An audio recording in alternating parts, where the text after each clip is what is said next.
If your flows aren't generating sales, it's not because you don't have the flows in place. It's because the flows that you have in place are not optimized in the right way. Today, I'm going to be looking at high converting flows and how they're structured, and also specifically little things, little changes you can make to help them start driving revenue for your business immediately.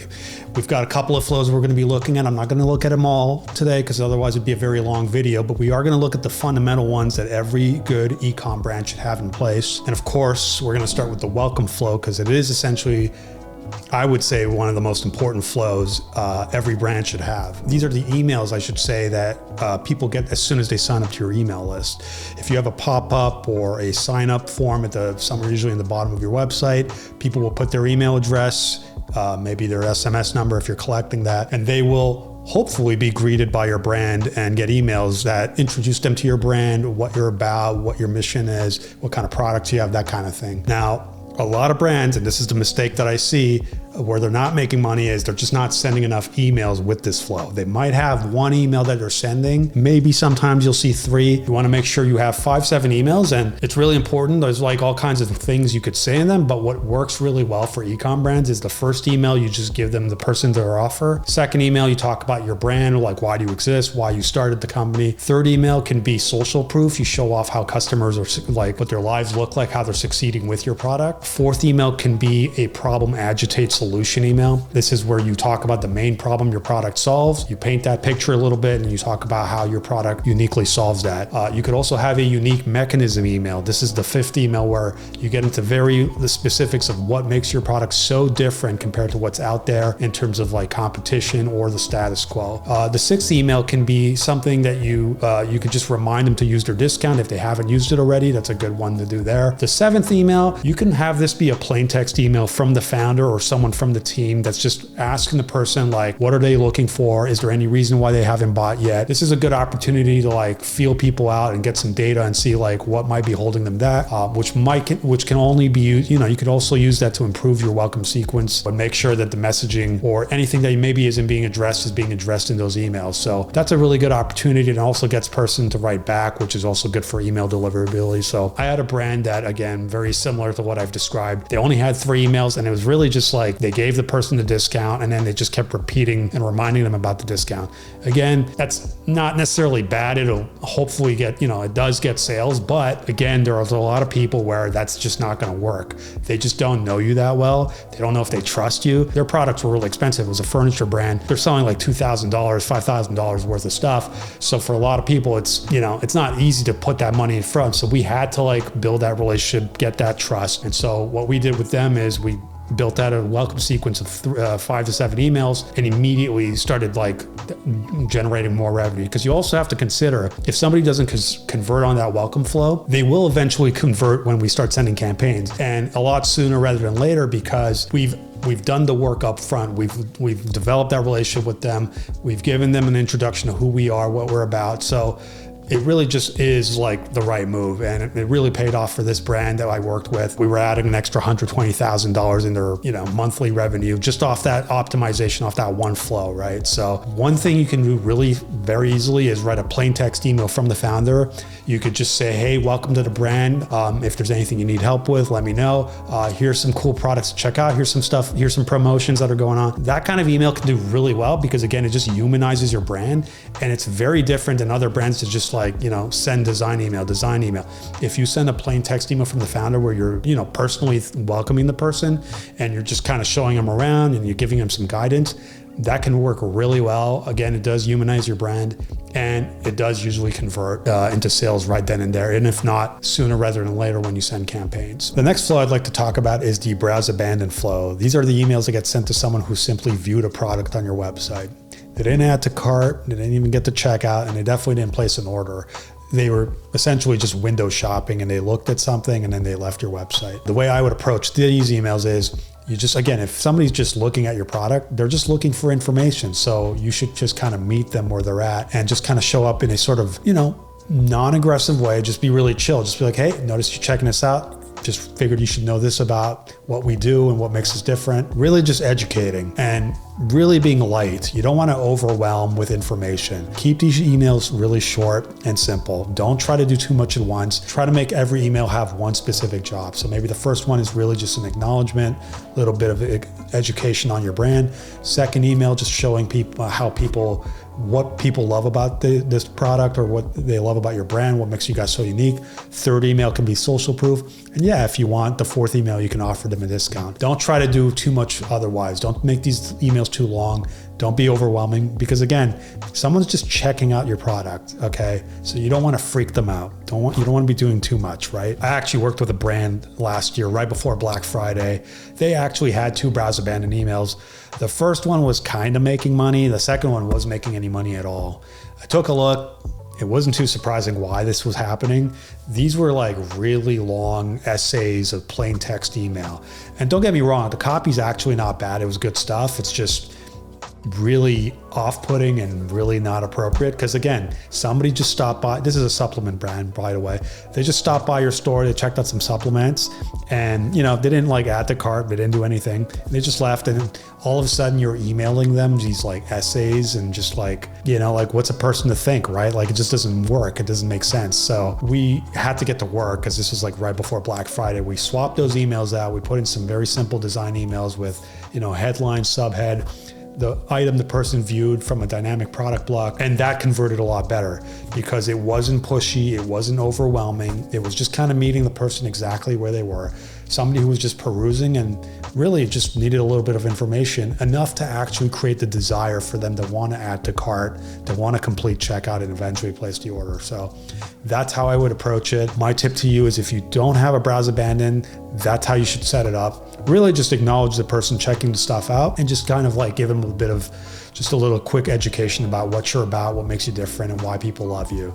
Really, something simple like that does more than trying to cram a bunch of information and try to force the sale when really the person hasn't even shown any interest in that. So keep it short, keep it simple. Don't be pushy. Just like show up. Just let them know that they checked out this product. And here's some, just let them know a little bit about your brand and what makes you different and why people like you. That will do you so much better than trying to shove a discount right away, trying to like push them towards a sale. That's stuff you should maybe do in the checkout cart abandoned, but at the browse level, you don't even know if they're really interested in your product. So you don't want to make that assumption and push them further by talking in a way that doesn't make sense. So that's how I would approach that. The next flow I'd like to talk about is the cart abandon flow. So this is the flow that goes out when somebody adds to cart, but they don't necessarily get the checkout. So it's the stage right after viewed item, and it's the stage right before checkout started. And I'm kind of making that emphasis because again, people just forget that this exists. This is the biggest mistake I see a lot of brands make is they actually don't know that there's an add to cart stage. They assume it's the same thing as checkout started, but it's not.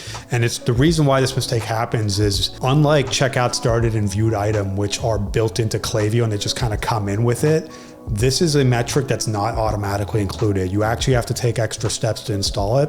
And for that reason, a lot of brands just forget about it. And they also just make the mistake of thinking the checkout started is sort of that thing. But it is actually its own distinct stage. And therefore it does require its own distinct amount of follow-ups and emails. And so, yeah, that's like the big thing I see with a lot of brands. They don't have it in place.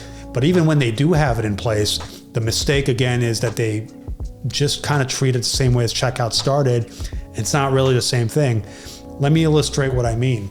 When somebody adds to cart, it's like if you're at a grocery store and you've taken a jar of peanut butter and you've put it in your cart. Checkout started is if you've gotten to the cashier and the peanut butter jar is on the conveyor belt and you're getting ready to pull out your credit card. Those 2 points of the customer journey, they're not the same thing. One is about showing desire, which is the added to cart. And when you're at checkout, what you're doing is you're showing commitment. Look, you'll still make money if you talk to people at the cart abandon level the way you're talking to them at checkout. You just won't make as much because it feels a little aggressive. It's like the language actually has to be a little different. What does that look like? If you're doing an add to cart, you are going to talk about, like, first of all, you're going to start off by just reminding them that they added to cart and they can complete checkout. The second email, you want to just sort of frame the value of your product, talk about why people love it, just to kind of show them that it's really worth moving forward and getting it. The third email, you want to talk about frequently asked questions. Maybe there's a lot of questions that people have that hold them back from buying. You should know what that is just by looking at your customer data and getting ahead of it in this email, this third email. The fourth, and if you want even fifth or sixth email, that's when you can start presenting them with a discount just to kind of help them get to the next stage. That's how you would do an add to cart. A checkout abandon is very different than an add to cart. That's where you're talking about, like, again, at that point, they've shown you commitment. And so you want to overcome like any reason why they're not pulling out their credit card and finishing. At that point, it does make sense to talk about money back guarantee. It does talk about, that is the place to talk about like hesitations that might be holding them back. So you do want to talk about shipping. You do want to offer payment terms in case, paying up front is too much. That makes sense there because they're ready to pay. It wouldn't make sense to talk about that at the add to cart level because they're not even there yet. They're just showing interest. They're not showing commitment. So really important nuance there. And again, you want to get the right message out to the right person at the right time. And so at the cart abandon level, if you talk to them at the sort of stage they're at, it'll convert better if you do it the way I've described. The next flow I'd like to talk about is the checkout abandon flow. So this is the flow that gets sent out when somebody is starting checkout. So they've viewed your product, they've added to cart, and now they're at the checkout where they're basically supposed to pull out their credit card, fill out their information, and complete their order. But for whatever reason, they have not done that. And we don't know what's going on, but it's our job to send some sort of follow-up and try to help them get past the finish line. And the mistake I see a lot of brands making with this is, and maybe you've experienced this as a customer who's tried to buy something from someone, is they immediately start throwing discounts at you right away. That's a mistake because one, it assumes that the person's just not interested, when in reality, most checkout abandons happen because somebody just forgot or they got distracted. The aggressive, the needy sort of need to like throw a discount at them right off the bat, I think is like just a mistake. I think really what you need to do is just acknowledge the fact that they forgot, a gentle reminder as your first email. That's really what I would do. The second email, yeah, maybe if the reminder didn't work, maybe there is something going on. So you do want to acknowledge that. Maybe now we want to get over, maybe they have objections. If they're getting ready to like complete the order, but they haven't, it's because they have sort of these last minute anxieties of like, is this going to be a good idea? Like, or am I going to regret it? So yeah, you do want to address things like shipping. You do want to address things like money back guarantee and returns. And you can also offer, and I think it actually works really well. If you have especially a very expensive product, like in the thousands of dollars, you should put in front of them the ability to like pay in installments. They're selling like these entire like living room sets for like $5,000. Hey, guess what? Some people don't. That's a lot of money for them. So giving them the opportunity, letting them know that it's actually okay to split that across payments does give somebody the ability to like finish their order. So that's essentially what the checkout abandon is. It's just like you helping people realize how easy it is to finish this up. And by giving them options, giving them reassurances in the right way. Little reminder, and then yeah, just talk about like things that might be holding them back. Maybe it's usually shipping, it's usually returns. People don't want to like put money, think about yourself. If you've ever bought something, what's the reason why you didn't buy it? It's because you have doubts. Like, if I'm spending a lot of money, is this going to suck? And if it sucks, well, what can I do about it? Just think about it from that point of view. And a lot of this sort of, a lot of your emails will sort of write themselves because it is kind of like common sense. It's just like human nature stuff. So that's how I would approach that. So the last flow I want to talk about today is the post-purchase flow. So this is the flow of emails that go out to somebody after they've actually placed an order. And the way most brands goof on this is honestly, they just send like the order confirmation and that's really it, which is horrible, right? If somebody spent money, they, put all their trust in you and all you did was say order confirmed. Look, it's not bad. At least they know their order is confirmed. I've bought from places where I don't even get that. And that's really anxiety inducing. Just because you've gotten the sale doesn't mean the selling process is over.